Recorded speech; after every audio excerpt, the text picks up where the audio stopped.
big of a diamond you want to grow. And here are some examples of some big lab-grown HPHT diamonds. On the left is a 4-carat vivid orange yellow diamond. The middle is a fancy deep blue 10-carat faceted stone. On the right is a 10-carat colorless stone of VS clarity range.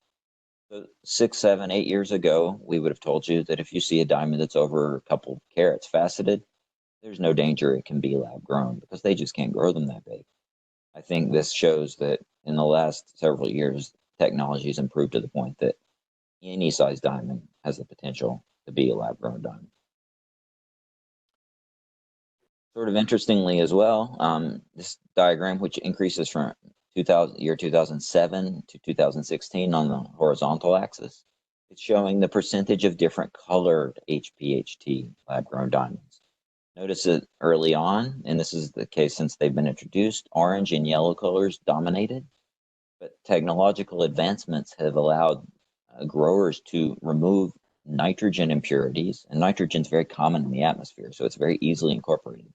They've been able to remove that nitrogen, which causes the yellow and orange color, to the point that now there are many more colorless HPHT diamonds that are being produced.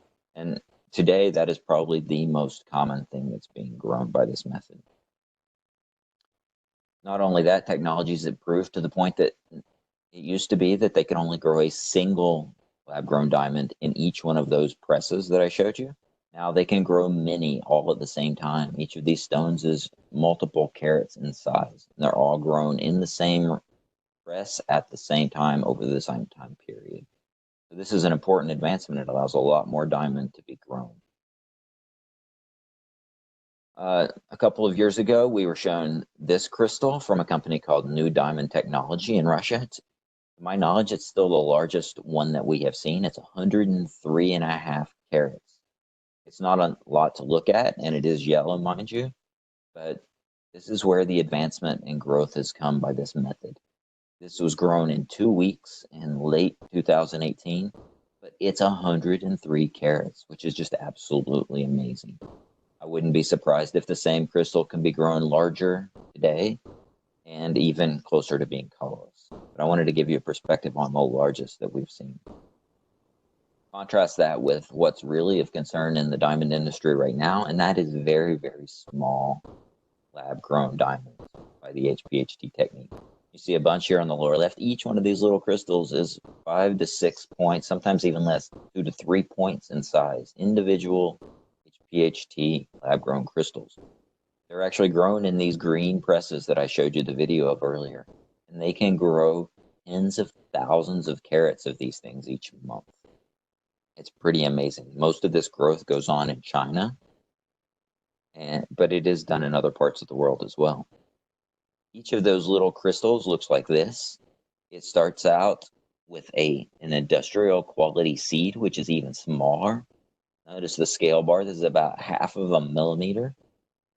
On that, they grow a single colorless HPHT melee-sized diamond. On the right, you see the faceted versions of these. They cut off the seed crystal and facet the stone. This pile of faceted melee range anywhere from 1/2 point up to 2 points in general, and that's widely available from China and other parts of the world. And it's aroused a lot of concern in the industry for melee mixing between natural and lab grown. I'll make a comment in a slide or two about that later on in the talk. So how do you identify HPHT lab-grown diamonds? Well, large or small, the best method is if you have inclusions. Much like natural diamonds will incorporate minerals that they grow around, then likewise, a lab-grown diamond will incorporate the material in which it's growing. And I told you these grow in a molten metallic flux made of iron, nickel, and cobalt. And you see the inclusions that get trapped in HPHT grown diamonds are these metallic, very dark looking inclusions. They're usually blobby, irregular, or rod shaped, but they're all metallic and reflective, and they look very different than natural inclusions. If you see these, you can be fairly certain that you have an HPHT grown diamond. Here's another slide just just another slide for contrast. On the right, you see some natural diamond inclusions, garnets, olivines, clinopyroxenes, some sulfides. On the left, you see these metallic flux inclusions in HPHT lab-grown diamonds. They don't really look anything alike. The only one that has some comparison would be the sulfide mineral that Dr. Smith talked about last week a little bit, and some of these deep type 2A diamonds in the earth.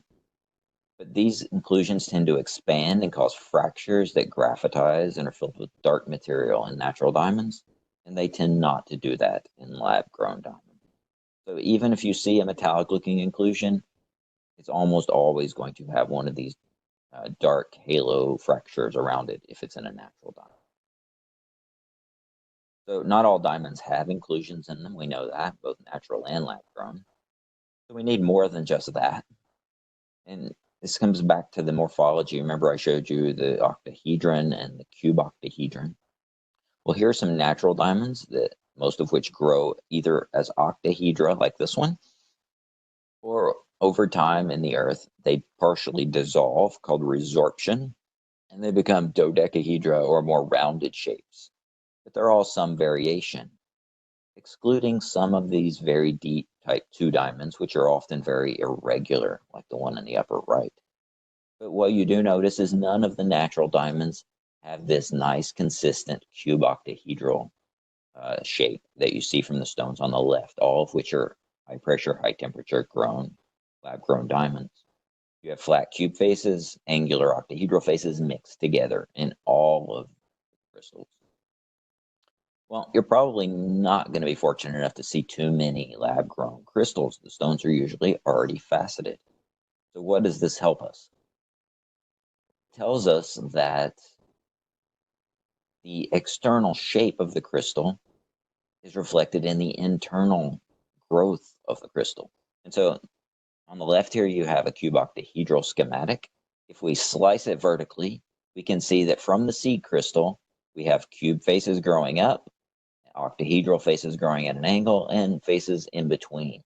You have this mixture of different growth sectors or three-dimensional regions that have a common crystallographic plane. Well, if you imagine that we facet this stone, so say we cut the table along this line called B to B prime. So we've got a flat surface here. It's cross-cutting these different growth sectors. If we go over here and we look at the cross-section on the far right, we have a cube sector in the middle making a square shape. We have the large octahedral sectors beside it, and the ones in between, these 101 labeled sectors. The square in the middle and the arms coming off, the intermediate sectors, form a cross shape. And this is very distinctive in diamond, and it's important because different impurities like nitrogen and boron are taken up differently in each different growth sector. And so you get a pattern when you look at the fluorescence. These images are deep UV fluorescence, meaning very high energy ultraviolet light, not the kind that you shine with a handheld lamp, mind you, but more something like a diamond view instrument. They give you very nice detail. You can see on the right square cube sectors, large octahedral sectors, and the ones in between fluoresce very differently, creating a square or a cross shape in all of these images. This is pretty much diagnostic of HPHT lab-grown diamonds. And it's very important. Not only that, the color of the growth sectors tells you something.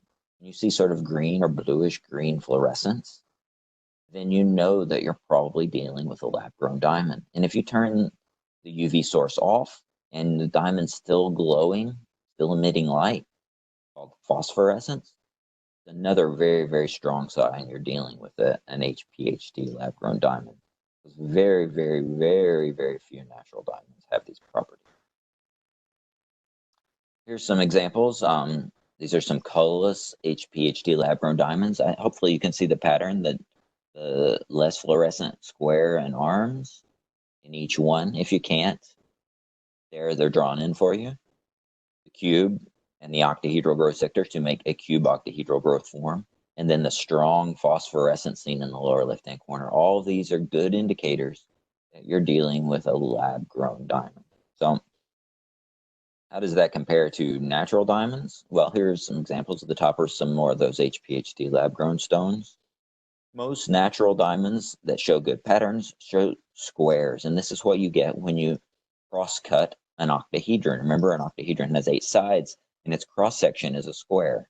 As they grow larger and larger, you get squares inside of squares inside of squares, sort of square tree rings, so to speak, reflecting natural growth zones rather than these cube and octahedral mixtures.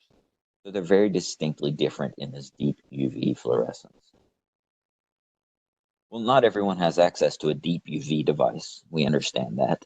And there's some cool things that you can actually do with just a handheld UV lamp, like the one in the upper right here, that does long wave UV and short wave UV excitation.